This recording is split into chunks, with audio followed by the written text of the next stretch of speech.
Welcome to the 4 Bars Podcast. I'm Ken Leith. And I'm Patty Leith. We are your hosts for some compelling dialogue, encouraging our listeners to strengthen their connections And build strong communities, lifting each other up and connecting in ways that matter. We named the podcast 4 Bars as a reference to how hard we work to find a 4 Bars connection on our devices. And we wondered what could happen with relationships if we worked as hard at connecting. Let's find out. Hi, welcome back to 4 Bars Podcast. I'm Patty. And I'm Ken. It's great to see you back, and we have with us today a guest we're really excited to be speaking with, Iffy Ibekwe, and she is recently promoted. Congratulations to Vice President and Senior Trust Officer at Arvest Wealth Management. Welcome, Iffy. Thank you for having me. Yes, we're excited about your story and sharing all the things that got you where you are today.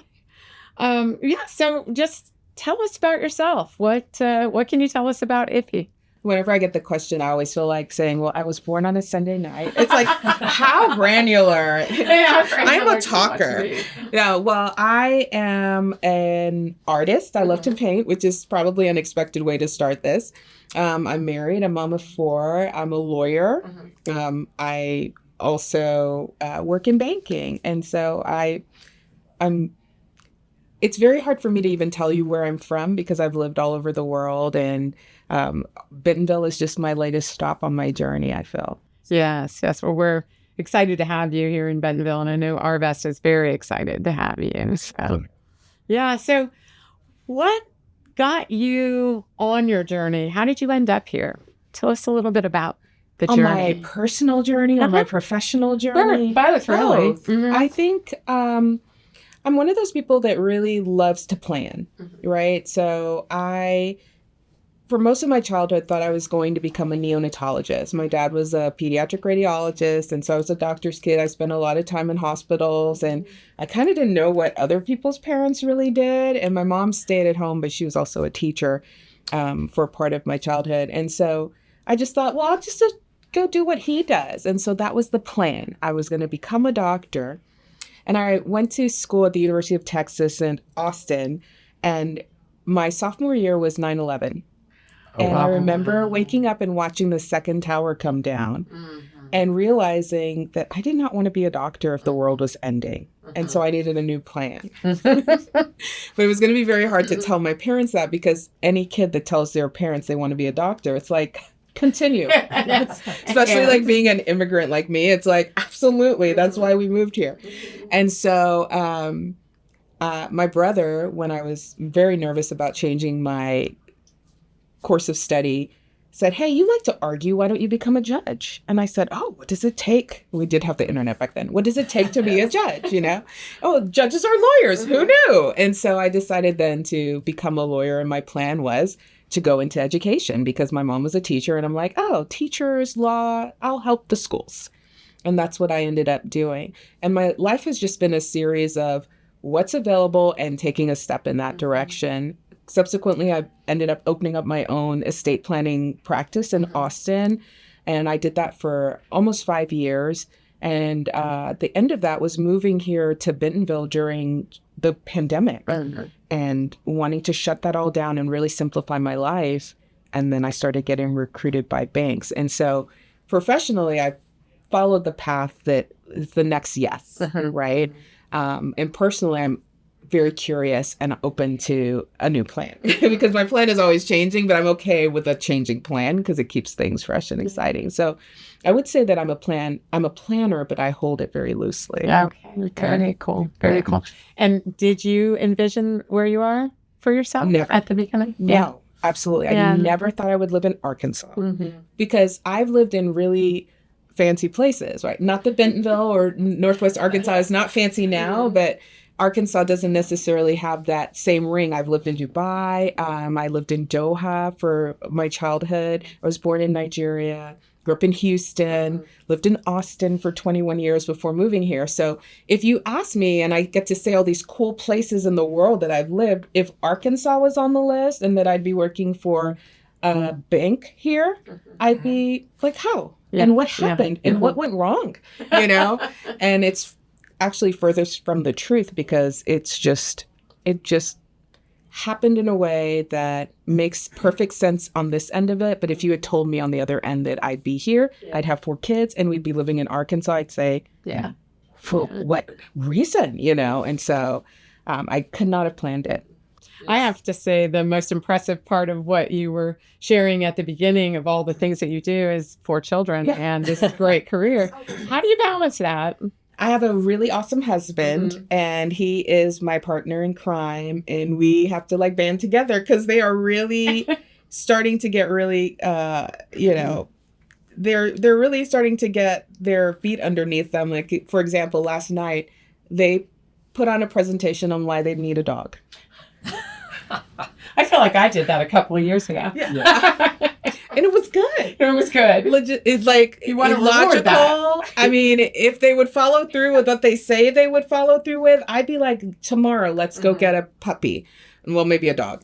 Rescue a dog, I should say. I don't want to pay for one of these designer dogs. But we have to band together because they kind of come up with these things and we're like, well, we're a team too.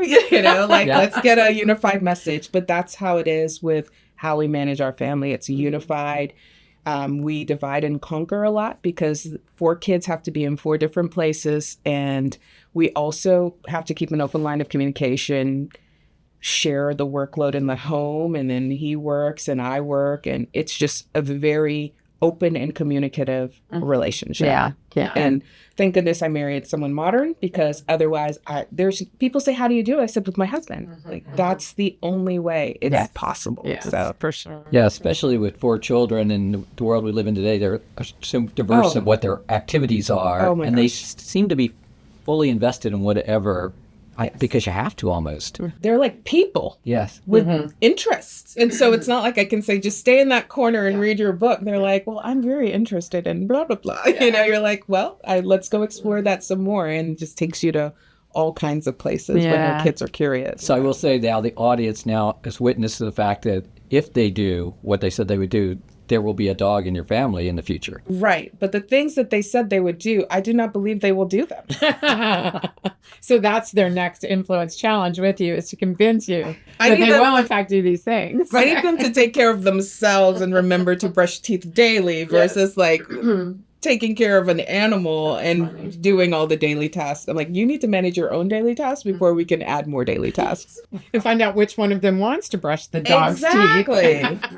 Exactly. Yeah, that's funny. So along your journey, you've been here how long now in Northwest Arkansas? 4.5 years. Okay.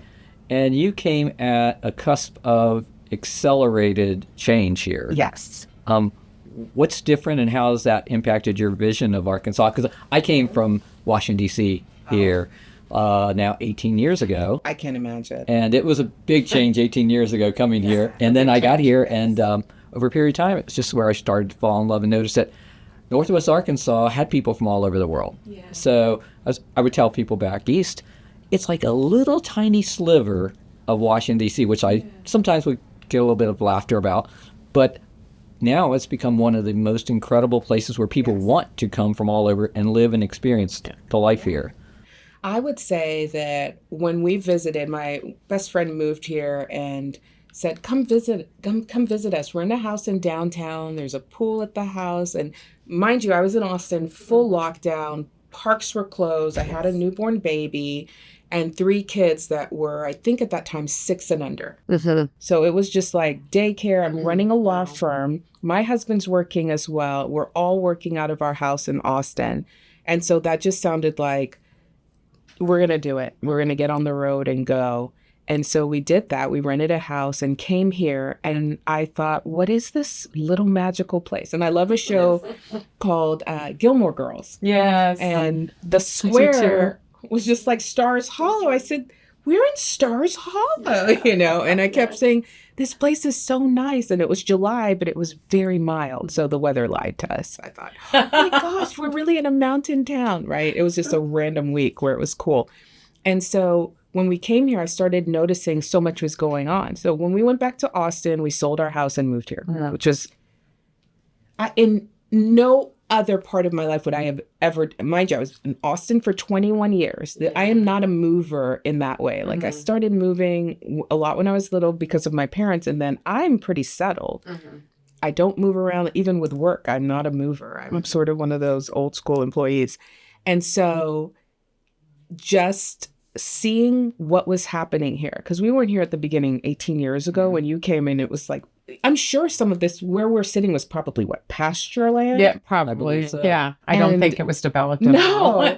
And when I came, stuff was already being developed, and it just reminded me of Austin, because I was in Austin from the late 90s and through the 2 decades, and I saw and I thought, oh, I don't want to miss another opportunity like that, thinking, well, why would that come here? And so it was really cool to come to a place that you can tell, oh, I can already see what's happening here and be part of it. Yeah. And just see what's coming, because that's really exciting. I'm on the planning commission for Bentonville. And so, again, I'm a planner. And so just to see the projects that come before us, it's just building a city for the future. Yeah. It's really cool stuff.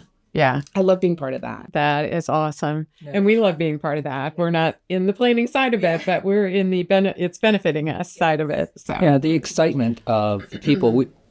You're probably saying you can't walk around too far around Bentonville and not bump into someone who's new.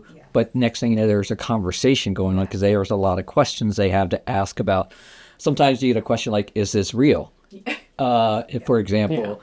And then you get the next thing you know, you feel like you're a brand ambassador for Bentonville, Arkansas. That's true. And stuff. So in your experience, when you're connecting with a lot of different people, are they mostly people here local in what you're doing now, or are they from other places also?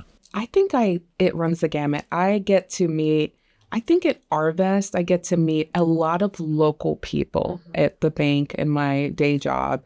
A lot of long-term customers and people in that that have been here and invested in the community, which is really great. But then you also have new people who are still learning about the place that I get to meet through work. And then just in other facets of my life, through my kids' activities or the things that I enjoy doing, or even my husband's colleagues, you get to meet people from all over the world. I went to a kindergarten visit yesterday, because I have a rising kindergartner. So we're trying to find her next school. And it was like the United Nations. There were people from other countries there and all kinds of people that you never know. We did an icebreaker, and they said, stand up if you are a native Arkansan. Yeah. And only 3 people out of the group of parents stood up, because the rest of us, we're all transplants to this area. And so it allows us to have like this really great tapestry of people, and they're here for various reasons, but you get to interact with them, and that's very unexpected. I would not have expected that moving here. And that is new. You've been here 18 years. I moved here in 2001. So I've been here 27 years. It was very rural at that time. And I really moved. I moved to go to work for Walmart, but I really took the role mainly because the outdoor scene was very beautiful. And I loved the outdoor scene, and I still do. And it's even better now. But you just did not see that level of diversity and different points of view and people who have different experiences at that time. You definitely see it more and more now, and also the recognition of the place outside of the place. When we were told people we were moving here, not many of my friends knew, but now in retrospect, they're like, oh my gosh, didn't you say you live in that Bentonville place? Is that the Northwest Arc? There's more of a brand now that is actually being recognized outside. Yes. Tell us about your role at Arvest. You've agreed to do 2-part series with us, and we're going to get more into kind of the ins and outs of that. But tell us about your role and how that plays out in your life. Yeah. So I recently got promoted to a senior trust officer for the Northwest Arkansas region. In my previous role at Arvest, I was a wealth advisor for Benton County. Okay. So all of the towns in Benton County, and now it expands from Bella Vista all the way to Fayetteville, Siloam, just the Northwest Arkansas area. And what I do is I help people prepare, for the inevitable, whether that's death or, if someone's incapacitated, there are services that the bank provide to help with that. And that's being a corporate trustee, a fiduciary. And we can do all sorts of things from helping to pay bills, manage investments, close down estates. And that's one of the things that Arvest does so well, but a lot of people don't know about or think it's not for them. And so what happens is when someone creates an estate plan and they think, well, who's going to follow all the directions and who's going to make sure my kids' college is paid for and that my house is sold? And if I'm putting in a nursing home, who's going to pay my bill? Well, we can do that, right? Because we can serve as a corporate fiduciary. And so my role is to spread that message and let people know that this is a service that the bank has had for decades. We manage many, many estates throughout our 4-state footprint and even further. And so my role allows me to go and talk about estate planning, which is something I'm very passionate about. I had an estate planning practice, and yeah. That's awesome. That's awesome. And you're in leadership there at Arvest. Tell me about that. I said, well, I don't know if I'm in leadership. I think I have a title, but I get really close access to leadership. And so I really love working there because I have found the people at Arvest, from the associates to the leaders, to be very receptive to ideas and to suggestions. And I feel very championed at the bank. It's a wonderful place to work. I think because so many people have worked there for decades or their whole careers. Sometimes when I felt like this newcomer from Austin, coming in here and trying to do new things. I felt so welcomed. I've met tons of people through Arvest. I put on my blue badge and I go wherever I need to go. And it's whether it's a Walmart or I'm picking up my kid at school, someone's always like, oh, I bank there, or my mortgage is through there, or I invest there. And that's just a testament to the culture of the place and who's in charge and how it's really just a community bank that people are really invested in personally. And I don't know. At first, when I had to wear a badge, I was like, oh, wear a badge. Like, what am I, a salesperson? Like a car salesperson? And now it's like, oh, where's my badge? And I have to put my badge on, and I have to remember to take my badge off. But if I don't, I still feel like, okay, I'm part of Big Blue. So I think that's a testament to the leadership and what they've built there. And I'm very excited for some of the things that are coming in the future too. Yeah. So what are you seeing in the way of growth around the Bentonville area and Northwest Arkansas as a whole, since you are going to be a broader area now? Yeah. And what are some of the challenges, if there are any, when it's kind of keeping the identity? Because sometimes you hear talk to people about, I want to maintain our identity as we grow. Yeah. I mean, and this isn't just limited to Bentonville, but in our square at Bentonville, right by our branch, there's so much construction. We had so much construction in front of the courthouse, and all of these changes are coming. And some people love change, like myself. I love change because I always like to do different things. But some people get really, uncomfortable not knowing what the future will bring. And I saw that a lot in Austin with all the changes that came with the culture is totally different, but change isn't inevitable, right? It can change for the better. It can change for the worse. Maybe it's a bit of both. I think tremendous change is coming to this region. And we've had some planning commission meetings about the demand for housing and the population boom that we are anticipating in the next couple of decades, and how that will impact every sector, right? And that's good for business, and that's good for education, and that's good for all sorts of things. I think that that's not limited to Bentonville, but we're going to see it in Rogers, even maybe out to other states, maybe Missouri and Oklahoma. You don't know, right? I've heard of all this development, I think even coming to Siloam and other places that I bet were sleepier or, back in the day, but there are people I know who commute in from there every day to go to work. And so I think with that, it's just like any other change. It's coming, right? Yes, it is. I don't even know what the future is going to bring, but it's coming. Yeah. And it's already come if you were here 21 years ago, right? So much has come, but so much more is coming. And I think I agree 100%. It's going to be pretty substantial. Yeah. But I also see your work on the Planning Commission as an example, a lot of effort to really strategically plan the community growth, and planned change is far more successful than unplanned change. Absolutely. And they're models for it. Yeah. And I knew many people listening may not know of Plan Bentonville. That's the plan for planning Bentonville. And Rogers has a plan. And I believe all the towns have city planners with a plan that the community can make comments and say, you know what, we don't want our neighborhood to be like that. We want it to remain like this. Yeah. Or we want to make it more, open for business, and more, I can't remember all the place types, but I don't want to go into all of those details, but we want to make it like this, right? So that's for anyone listening who's concerned about changes like that. Make sure that your voice is being heard and that you're reaching out and saying, hey, I don't like this. Why don't we work on this before we start that? And we get a lot of that at the Planning Commission, and our planning commissioner and other planning commissioners, our city planner rather, gets a lot of the input from the constituents. And so I always tell people, let your voice be heard, come to meetings, make sure you come and make your public comment if you feel strongly about something, because you can help shape what that future looks like from a planning perspective,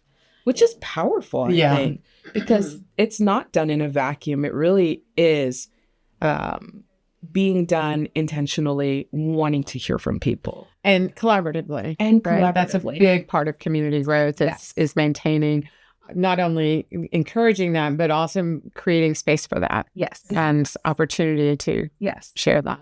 Yeah, and that is the benefit of still being the size we are and growing, is the fact that you do get that voice. We've went to several different meetings, and they've done it very well, where they give you, here are the different potentials. Tell us what you want, what you like, what you dislike, to your point. Even, where are you, what's your stage of life? Yeah. So they can kind of look at that and take all of that into consideration, not excluding any group, but wanting to understand what the different groups really need and prioritize. Yeah, exactly. Yeah. And that's a jigsaw puzzle in and of itself. It is. First part of that is communicating, right?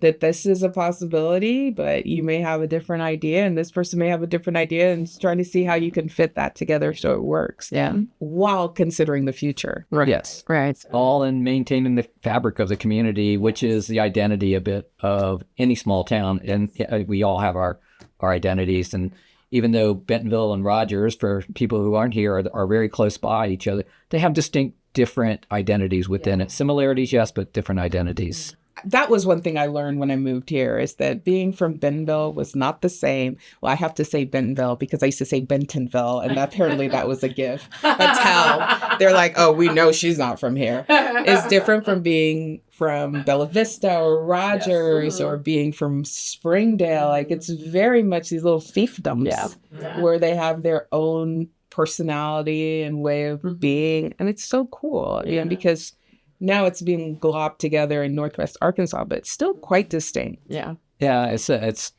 for example, it's not unlike a big city. So say San Antonio and Austin, or Baltimore and Washington. You'd never say they were the same. San Antonio and Austin are completely different. Completely. I mean, completely different. I agree.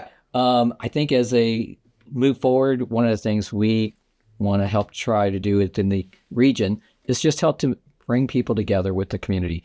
And there's a lot of different groups, not just at our works. You do some work also that's not at Arvest with groups and stuff. Talk a little bit about that and how you work to help communities and individuals with that. Yeah. Well, I would love to plug the Benton County Literacy Council. Oh, nice. Okay. I get to tutor once a week, and I'm helping someone improve their English and help them take their driving test and be able to get their first job in the United States. And the Literacy Council helps people improve English. I mean, that's whether they've been in the country for decades or they're here for asylum or due to being relocated for Walmart. I mean, every type of person you can think of. And that has been one of the most rewarding things. I feel like my gift is communication. And I couldn't imagine moving to another country and not being able to communicate. Like, that would just be my kryptonite. I wouldn't be able to express myself, and just the effort that, and I've had the pleasure of tutoring 3 people now, of seeing how different their stories are and how radically different their lives are coming to live in Bentonville or in Rogers or Northwest Arkansas from wherever they're from, right? And still having the desire to fit in and to be able to be more seamless. One of my students, she says that she wants her English, she says she wants it to sound like a native speaker. Mm-hmm. And we have all of these things that we hear in how sentences are structured that let you know if you are from here or you're from, and that's, of course, that can be broken down into even more regional like dialects and stuff like that, being from even Arkansas, but whether you're from the US or not, that we can pick up on, but maybe we wouldn't even be able to articulate. But you'd say, we'd never structure a sentence like that. I can't tell you why, but I know this is the order for describing things. Right. And so these little tells, right, are some of the things we're working on. My student has a master's degree from where they're from, and they're still wanting to learn more. And it's just so inspiring. And it's just such a wonderful organization. If anyone listening would ever want to help teach English, it's so rewarding. That's amazing. I love that. I did work with the Literacy Council in North Carolina through my company years ago, where we were working to build literacy skills in our employee base. Really? Well, I was with a grocery store chain, and we worked with people who worked in our warehouses and distribution centers and helped build that. And it was a voluntary program, but if they wanted to participate, they would take some testing. And I remember the first time I sat down, I was concerned about sharing a person's test results with him.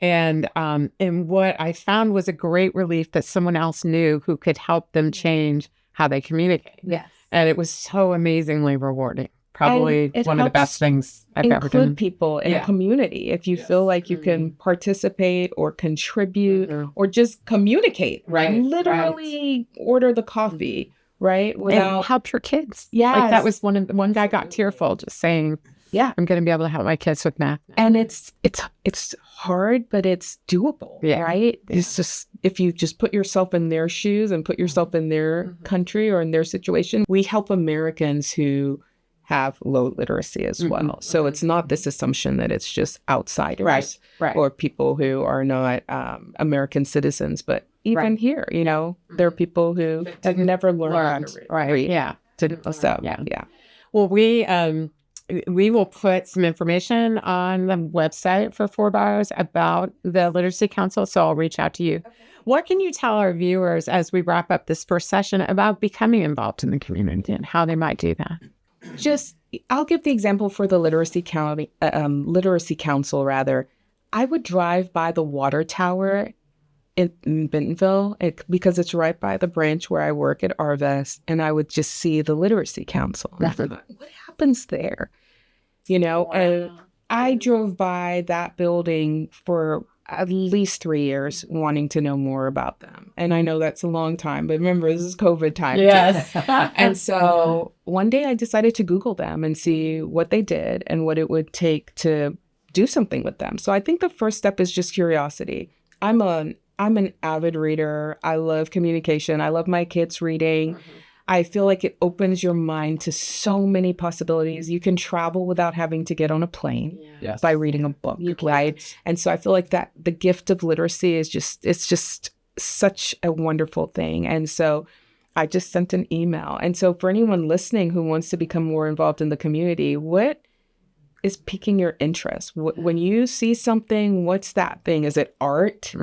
Is it kids? Is it the elderly? Whatever those areas of interest, and we all have different ones, which would be awesome for everybody to really tap into this because we get to serve everyone.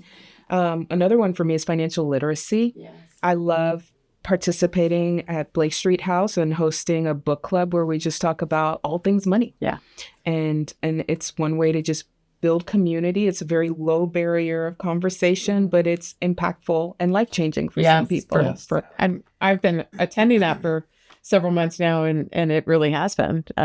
Ken came on Sunday, so yeah. And again, I really enjoyed that experience and the open dialogue to a point. Yeah. And there were stories told within that. Incredible stories. Kind of why people were there, what brought them there, what the curiosity was, and what their life's experiences were with money, like with anything, if you can demystify it, Yes. Yeah. then it becomes a whole lot easier to understand. Want to thank you for being here. We're going to have more conversation in episode 2, and want to thank everyone who might be listening, our audience, and we'll look forward to where we go with our next episode with Iffy. We'll see you soon. Thank you so much. you. Bye. The 4 Bars podcast has been brought to you by Edges Inc., a growth advisory firm based in Bentonville, Arkansas. I founded the company in 2001. Edges promotes growth of people, companies, and ideas. Our team collaboration tool, called Interface Methods, is a basis for teams to work together more collaboratively, understand each other, and accept differences and address challenges together. We also started a nonprofit called Unform Your Bias. We teach kids and their adult influencers how to utilize storytelling as a means to reduce bias in the world. We hope you'll check us out, subscribe to our podcast, and look at our websites.